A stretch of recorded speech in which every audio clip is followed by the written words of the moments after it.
A district collector. You're after all an IPS officer only. हाथ में pen है, उससे काम करो। मेरे हाथ में गन है, उससे काम करो। चलो निकल यहाँ से। आईएएस का दिमाग, आईपीएस का जिगर। आईएएस और आईपीएस ये दोनों ही इंडिया के सबसे प्रेस्टिजियस जॉब है, लेकिन सवाल ये है कौन ज्यादा पावरफुल है। चलिए समझते हैं लॉजिक और रियलिटी के साथ। सबसे पहले आईएएस यानी Indian administrative service. IAS officers policy making और एडमिनिस्ट्रेशन के लिए जिम्मेदार होते हैं। ये डिस्ट्रिक्ट से लेकर स्टेट तक और सेंटर लेवल तक डिसीजंस लेते हैं। Finance, development schemes, public administration सब आईएएस के हाथ में होता है।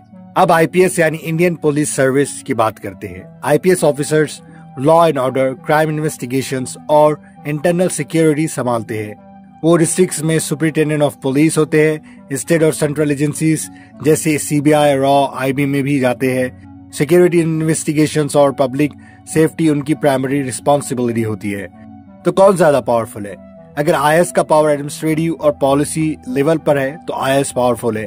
अगर आईपीएस का पावर एग्जीक्यूटिव और ऑपरेशनल लेवल पर है तो आईपीएस पावरफुल है। अगर आप सोचते हैं कि कैबिनेट सेक्रेटरी सबसे पावरफुल होगा, वो आईएएस से ही आता है। लेकिन अगर किसी क्रिटिकल लॉ एंड ऑर्डर या क्राइसिस सिचुएशन में इन्फ्लुएंस चाहिए, असर चाहिए, तो आईपीएस ज्यादा इफेक्टिव होता है। सच्चाई ये है, पावर कॉन्टेक्स्ट पर डिपेंड करता है। गवर्नेंस और डेवलपमेंट में आईएएस डोमिनेट करता है। सिक्योरिटी और लॉ एनफोर्समेंट में आईपीएस डोमिनेट करता है। दोनों ही अपने डोमेन में इंडिस्पेंसिबल है।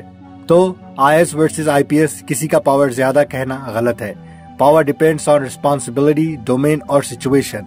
दोनों ही इंडिया के गवर्नेंस और सिक्योरिटी के पिलर है। सो यूपीएससी क्रैक करो, अपने इंटरेस्ट और स्ट्रेंथ के हिसाब से सर्विस चुनो और इंडिया में बदलाव लाओ। आप क्या सोचते हैं? जरूर कमेंट में अपनी राय दें।